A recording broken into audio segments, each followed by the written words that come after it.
May the words of my mouth and the meditations of our hearts find favor in your sight, O Lord, my rock and my redeemer. Amen. Happy New Year. Yes, this is the beginning of a new liturgical year.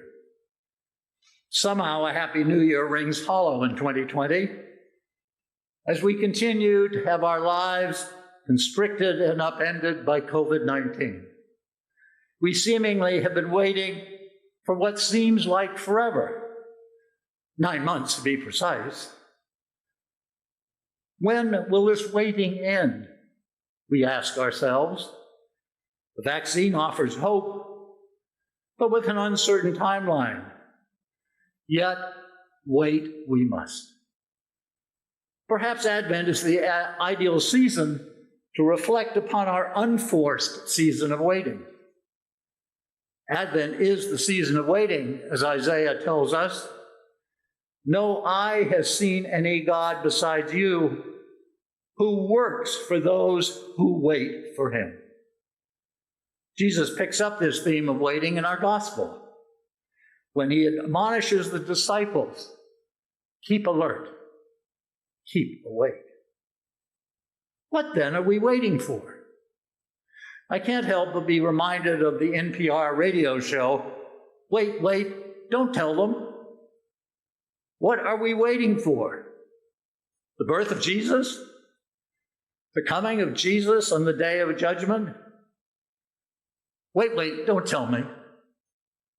Today's readings focus on the end times, the second coming, not on the coming of the baby Jesus. Wait, don't tell me. I am truly interested in the coming of the baby Jesus, not the time of judgment. But Jesus says, after that suffering.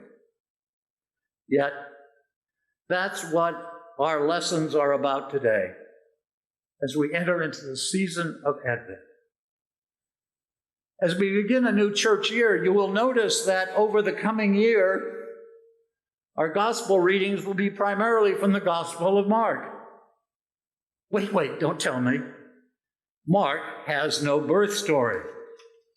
And today, Mark invites us to be on our own trek to the day of reckoning. Wait, don't tell me.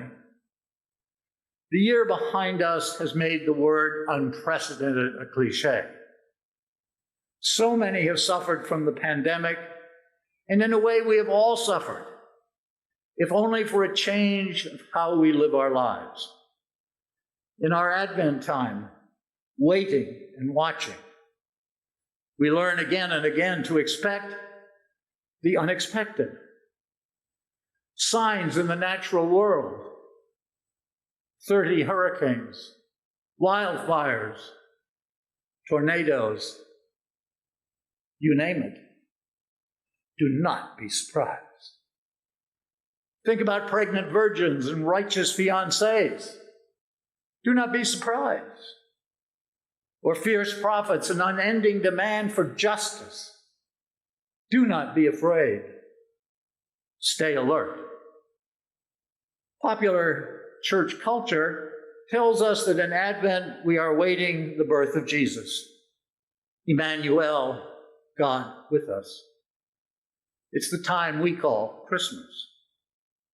My memory as a small boy waiting for Christmas to come was the excitement of a Christmas Eve Mass, when following the service, the parishioners all processed up to the creche, which is in the front of the church, which had been up all during Advent, with one missing figure, the baby Jesus. I can remember the excitement of passing the creche and seeing that baby Jesus had now come. The Advent waiting had turned into joy. I am grateful to a Presbyterian clergy friend of mine who has introduced me to a book, The 7 Gifts of Spiritual Waiting by Holly Whitcomb. I draw upon his inspiration. I quote from Gertrude Nelson, "Waiting is the ingredient to a life of quality." Waiting is what Advent is all about. Every step of life involves waiting. It is hard when we are type A and want to fix everything, but ask a pregnant woman about waiting. Ask a job applicant waiting for how an interview went. Ask someone in hospice what waiting is like. Ask a child waiting for Santa to come. Ask a high school senior waiting to find out college admission. Ask an employee waiting to find out if they are the next to be let go. Ask someone waiting in the line at the DMV.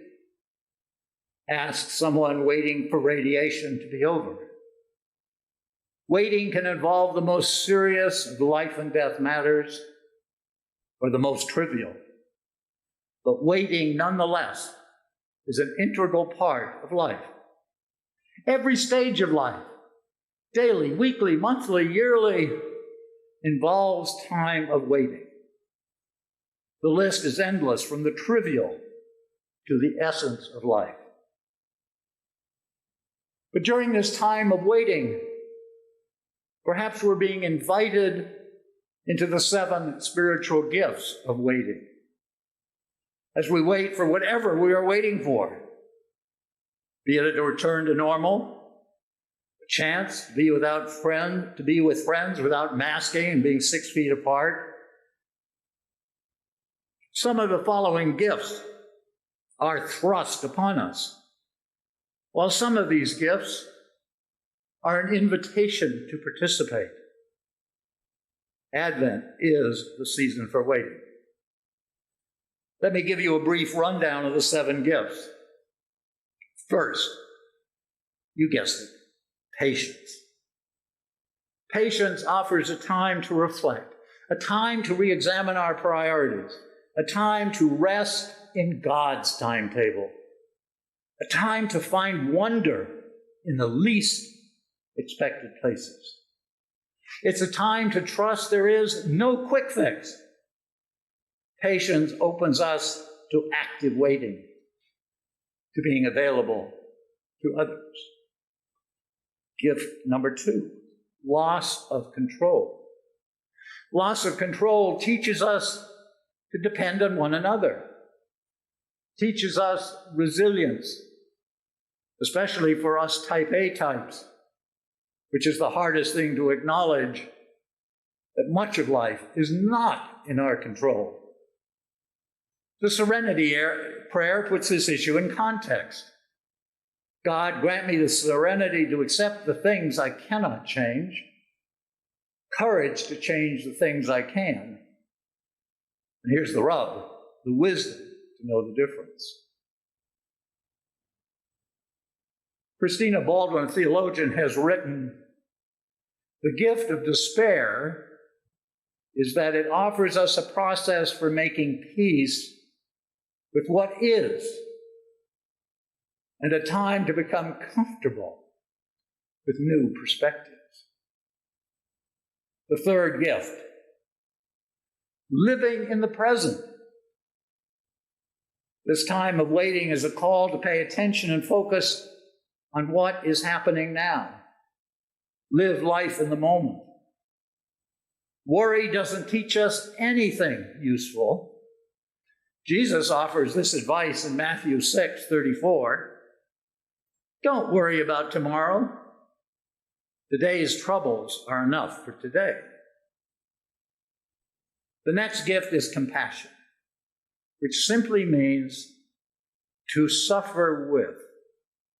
Practice empathy, which reminds us we are not alone. We are in this together. And then there is gratitude, perhaps especially important during this week, a time for giving thanks when perhaps it is difficult to do so. Meister Eckhart, the 12th century German mystic, wrote, if the only prayer you say in your entire life is thank you, that would suffice.